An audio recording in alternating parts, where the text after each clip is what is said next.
2022年的推特收购作为史上第3大科技收购案，于上月27日正式完成交接。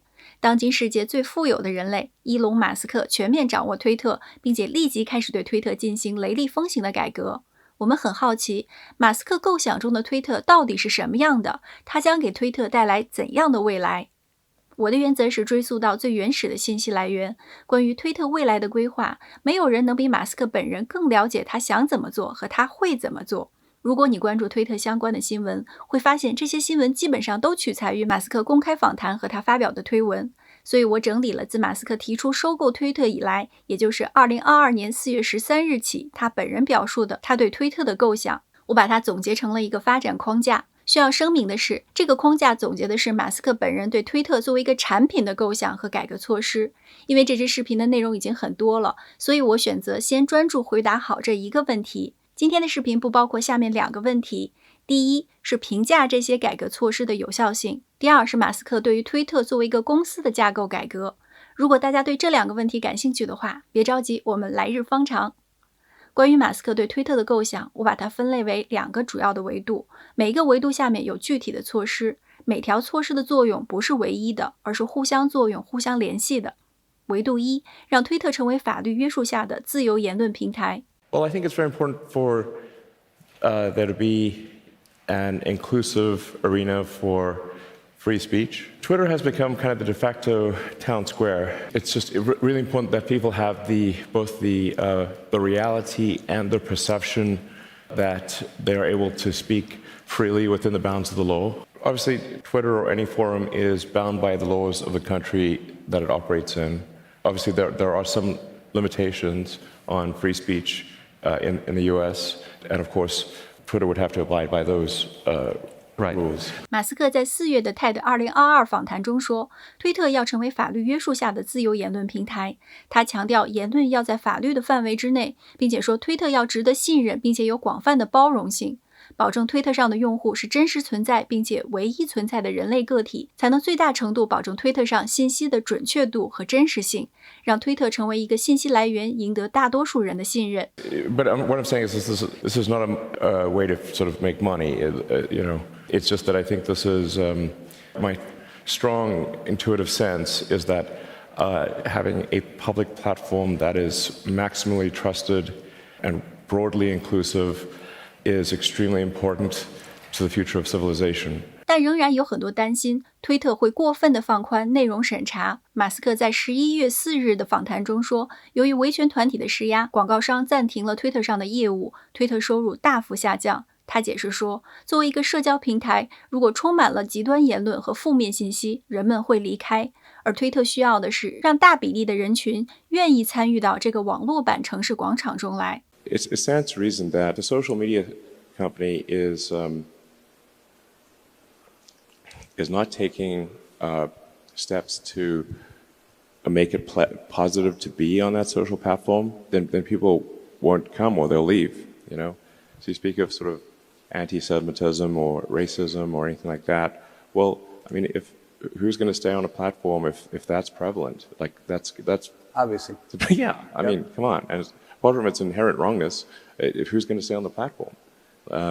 So it needs to be something where, like our goal with Twitter is like, how do we get 80% of America? Maybe not like the sort of far left and the far right, and maybe we don't want them necessarily, but how do we get 80% of the public to join a digital town square and voice their opinion and exchange ideas and maybe once in a while change their minds? 作为一个社交平台，要实现法律约束下的自由言论平台，到目前为止，马斯克提出了6条具体的改革措施。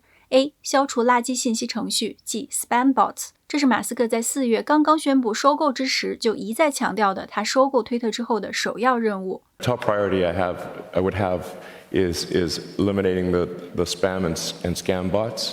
And the bot armies that are in Twitter, they make the product much worse. 消除垃圾账号和垃圾信息是建立信任的基础，也是其他改革的基础。What I've said is that I think Twitter is currently the best, or looked at another way, the least bad public square. A forum for the exchange of ideas, nationally and internationally, but I think it could be a lot better at that. In order to be better at that, it needs to really get rid of the bots and the scams and spammers and basically and anyone trying to create sort of fake influence on the site by where it's one person or one entity operating 100,000 accounts, or obviously scammers are not good, and Twitter really needs to do a much better job at that. 推特改革了蓝 V 认证，提价到每月7.99美金，约等于8美金。11月1日，马斯克连发6条推文，解释了推特新蓝 V 认证的规则，每月8美金可以得到认证标识，并且还有这些专属功能，包括了认证用户的回复显示在留言页的最上面，可以发长视频、长音频和少看广告。蓝 V 收费有2项好处，一是可以认证用户，有助于遏制垃圾账号；二是为推特增加一个收入渠道，减少对广告商的依赖。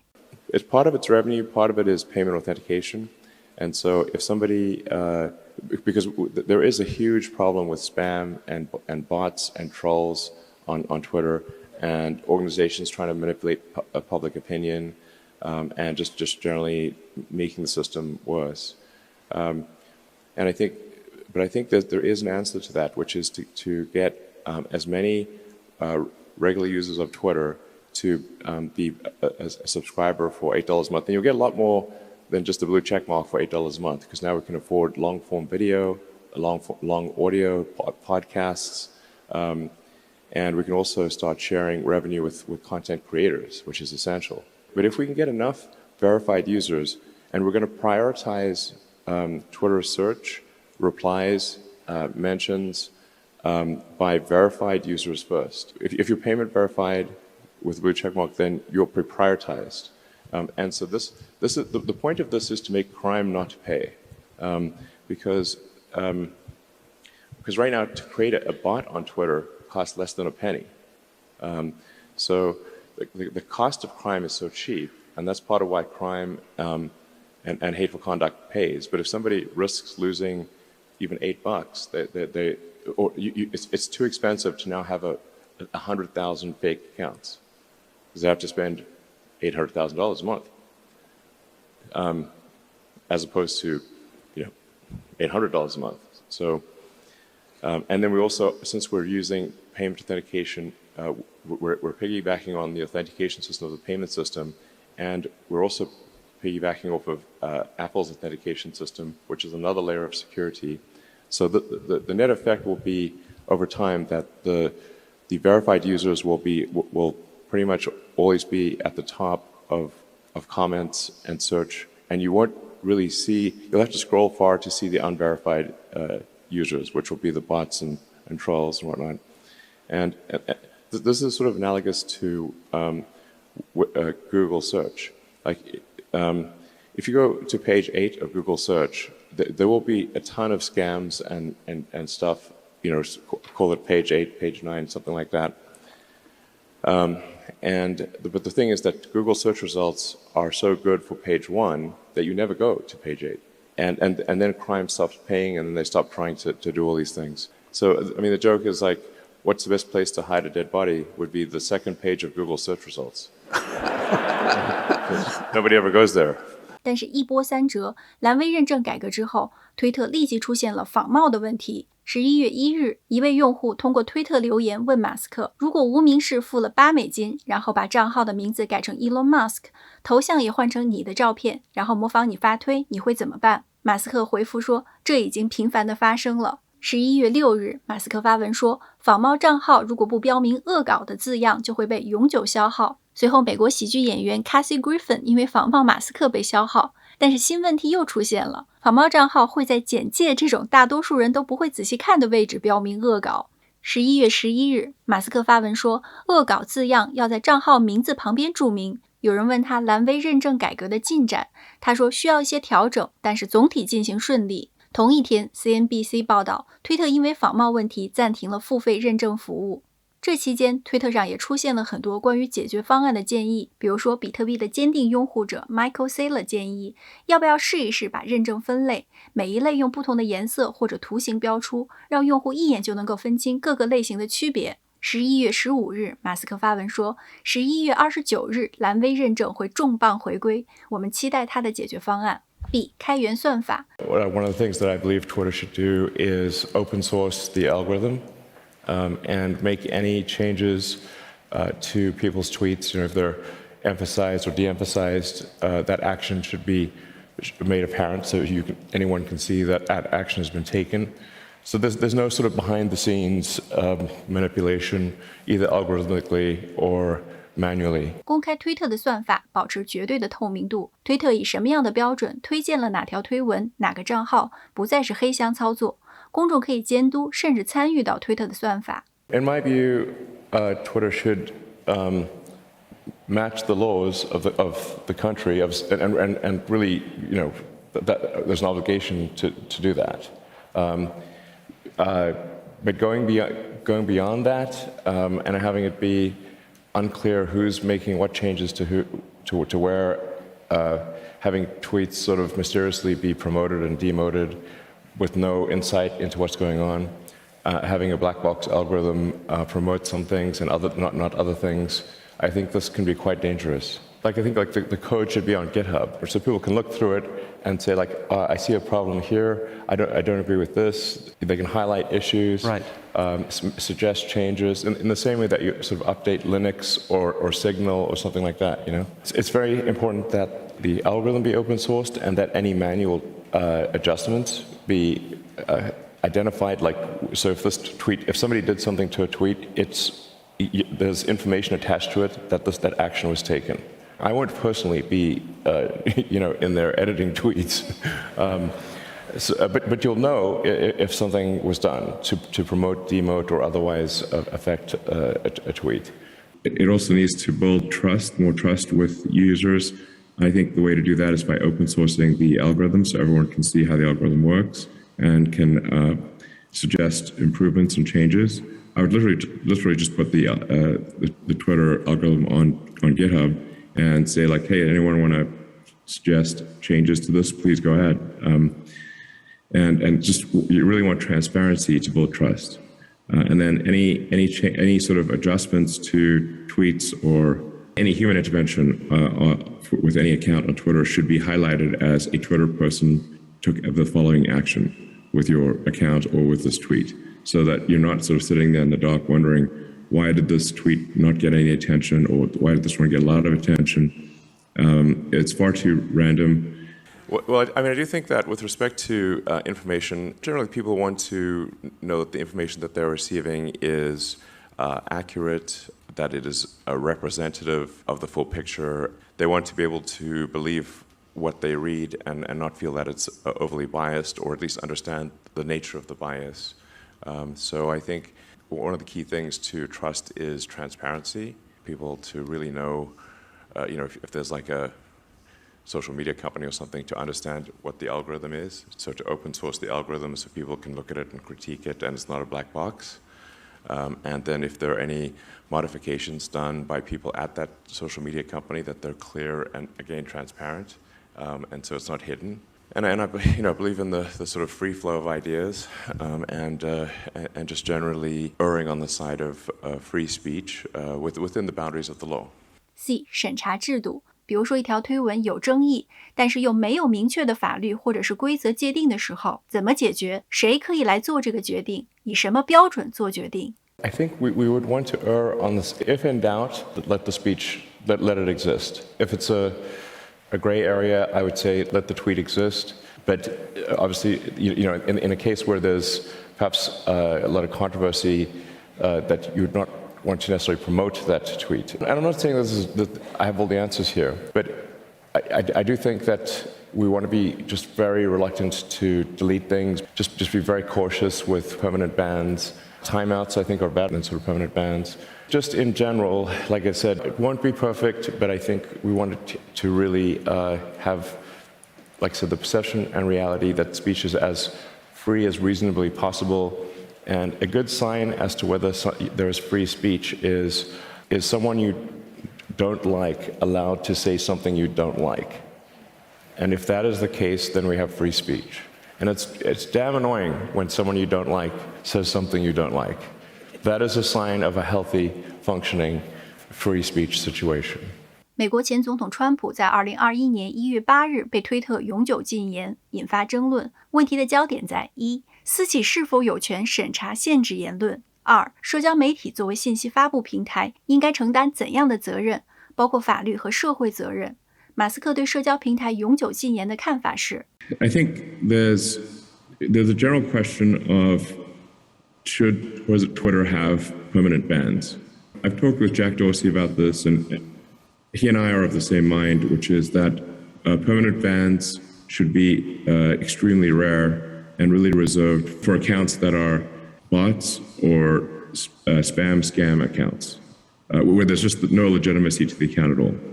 I do think that it was not correct to ban Donald Trump. I think that was a mistake because it alienated a large part of the country and did not ultimately result in Donald Trump not having a voice. He is now going to be on Truth Social, as will a large part of the sort of the right in the United States. And so I think this could end up being, frankly, worse than having a single forum where everyone can debate. I guess the answer is that I would reverse permaban. Obviously, I don't own Twitter yet, so this is not like a thing that will definitely happen, because what if I don't own Twitter? But my opinion, and Jack Dorsey, I want to be clear, shares this opinion, is that we should not have permabans. That doesn't mean that somebody gets to say whatever they want to say. If they say something that is illegal or otherwise, just destructive to the world, then that there should be perhaps a timeout, a temporary suspension, or that particular tweet should be made invisible or have very limited traction. But I think permabans just fundamentally undermine trust in Twitter as a town square where everyone can voice their opinion. I think it was a morally bad decision, to be clear, and foolish in the extreme. I think if there are tweets that are wrong, they should, and bad, those should be either deleted or made invisible. And a temporary suspension is appropriate, but not a permanent ban. 正式拥有推特控制权的第二天，马斯克即发文宣布，推特将组建包容多样性观点的内容审查理事会，并且说在理事会开会之前，不会有关于推文内容和恢复禁言账号的任何决定。第二天，他重申，推特的审查制度并未发生任何改变。D. 增加推文编辑选项。这个功能会方便用户，比如说写错了字，造成了歧义的时候，很需要这个功能去更正。但是怎么防止这个功能被滥用？比如说在其他用户转发之后修改推文，改变推文的内容。Well, I think you only have the edit capability for a short period of time, and probably the thing to do upon the edit would be to zero out all retweets and favorites. I'm open to ideas, though,推特上有很多关于推文编辑的建议，比如说以太币的联合创始人之一 Vitalik， 他表示赞成加入编辑选项，但是在一条推文被编辑之后，被编辑的部分应该被标识出来。我更赞成他这条推文下面的一条留言的建议，应该有一个选项公开显示编辑记录，每一次更改的内容都公开显示，这在技术层面也不难实现。E. 增加用户偏好选择。 I think generally the approach of Twitter should be to let people say what they want to do within the bounds of the law, but then limit the, who sees that based on any given Twitter user's preferences. So if your preferences are to see anything or read anything, then, well, you'll get that. But if your preferences are, well, you prefer not to see comments that you find offensive in one form or another, then you can have that as a setting and not see it. I think one way or another, one needs to take the steps that entice most people to want to be on Twitter and enjoy it and find it informative and entertaining and funny, and just something and useful, as useful as possible. And I think it is important to have sort of a digital town square where people feel comfortable talking. And I also think it's like one of the things that's important is to be able to sort of decide what kind of experience you want to have on Twitter. Because, some people might say, okay, like I want like if this was a radio station, I want the easy listening, smooth jazz station. Okay, cool. So you should be able to have that setting for Twitter. And then some people might say like, no, I want heavy metal thrash. And like, okay, so now this is going to be sort of, then you don't mind someone saying mean things to you, within the context of the law. And you don't mind engaging in vigorous arguments on Twitter and that kind of thing. But you should be able to kind of like pick your preference and decide if you want sort of full contact battle or do you want like, no, I just want to look at poppies and flowers and nice landscapes and stuff. F 社区备注。马斯克11月7日发推文说，推特需要成为目前为止最准确的信息来源，这是他们的使命。11月10日，他发文说，社区备注将为加强推特平台信息准确度方面带来颠覆性的改变。什么是社区备注？推特官方做了展示，在一条推文的选项栏里面可以找到写社区备注的选项。如果用户认为一条推文有误导性，可以通过这个功能添加备注，也可以给其他的备注评分。通过让不同背景、不同观点的人群监督并注视推文内容，推特最终的目标是把最有帮助的备注们直接展示给推特上的每一位用户。维度2把推特发展成全功能平台。马斯克曾在10月4日的推文里说，收购推特可以加速实现全功能软件 X。有人问他为什么不从头自己做，马斯克回复说，推特可以让实现 X 加快3到5年，但是他也可能是错的。什么是马斯克构想中的全功能平台呢？ For those that have used WeChat, I think WeChat's actually a good model. If you're in China, it's basically, you kind of live on WeChat. It does everything. It's sort of like Twitter plus PayPal plus a whole bunch of other things and all roll into one with actually a great interface. And it's really an excellent app. 马斯克给出的范例是微信。仅从功能而言，微信覆盖了生活的方方面面，可以分享生活，可以阅读文章，可以收发信息，可以看视频，可以通过微店购物，可以完成日常的各种支付等等。And we don't have anything like that outside of China. So I think such an app would be really useful. Just like the utility of sort of a spam-free thing where you can make comments, you can post videos. I think it's important for content creators to have a revenue share. It does not need to be done on Twitter. It could be done from something that's created from scratch. It could be something new. But I think this thing needs to exist, whether it is converting Twitter to be the sort of like kind of all-encompassing app that, like I said, everything from digital town square where important ideas are debated, maximally trusted and inclusive. And at a point where you sort of have a high trust situation, then payments, whether it's crypto or fiat, can make a lot of sense. We just want something that's incredibly useful and that people love using. But it's either convert Twitter to that or start something new. Those are the two. But it does need to happen somehow. 全功能平台的计划并不是推特的当务之急，马斯克给出的描述也很笼统，但是我们可以清晰看到的是，他想把支付系统加到推特之中。他说微信就像推特加 PayPal 的组合体，特别提出了微信的支付功能。I mean, we don't even have an app that's as good as WeChat in China. In China, you can live on WeChat, basically. You do payments, you do everything. It's like, it's great. Basically, WeChat's kick-ass. And we don't have anything like WeChat outside of China. So I was like, my idea would be like, how about if we just copy WeChat? 关于支付系统，马斯克还提到了 PayPal 的前身 X.com。 And I really understand the internet. I wrote software personally for 20 years. I was one of the key people behind X.com, which became PayPal. And so I'm aware of, I know how to make a way better PayPal. There's a product plan I wrote, which I wish I'd kept a copy of in July of 2000, where I thought it would be possible to make the most valuable financial institution in the world. And we're going to execute that plan from 22 years ago, which amazingly no one has done. And so I think that's part of why I think Twitter will be ultimately extremely valuable, because I'm going to execute the X.com game plan from 22 years ago with some improvements. And then we're also going to obviously make Twitter just a way better system. 现在我们可以清晰地看到，如果要将推特成为主流的支付平台，第一，要打击垃圾账号，消除虚假信息和诈骗信息，赢得用户对平台的信任。第二，是要吸引大比例的用户，这契合了马斯克在谈论法律约束下的自由言论平台时说，推特的目标是吸引 80% 的公众来使用推特。我们可以总结说，他想让推特成为主流人群日常生活不可缺少的一部分。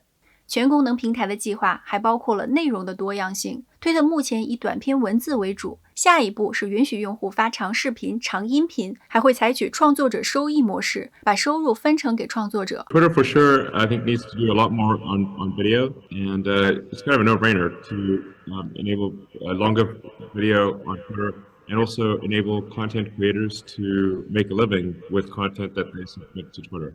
So Twitter really needs to give a revenue share to content creators in order for them to make a living creating content and having that content be on Twitter.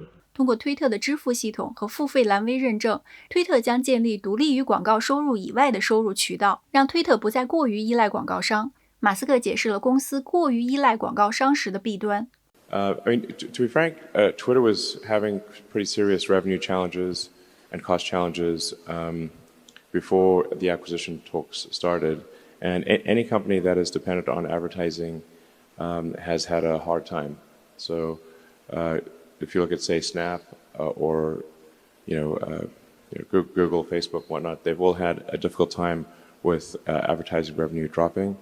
And Twitter is more currently more vulnerable than they are to advertising, because most of Twitter's advertising is large brand advertising as opposed to direct response.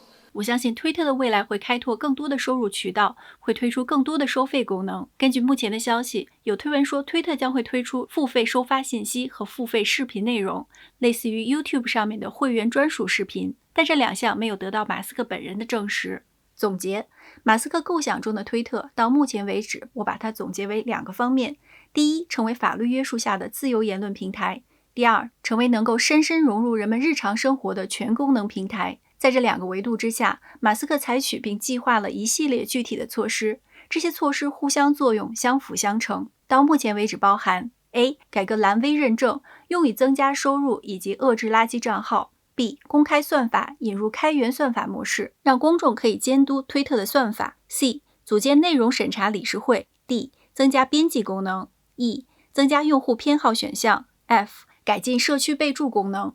以上6项有助于实现法律约束下的自由言论平台的构想。G. 开发支付系统，包括法币或者是加密货币的支付系统。H. 增加多媒体内容。以上2项有助于实现全功能平台的构想。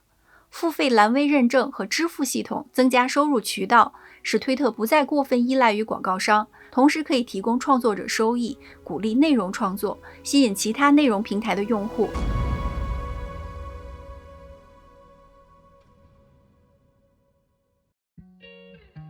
这是我的第2支视频，感谢看到最后的每一位，咱们下个视频见，拜拜。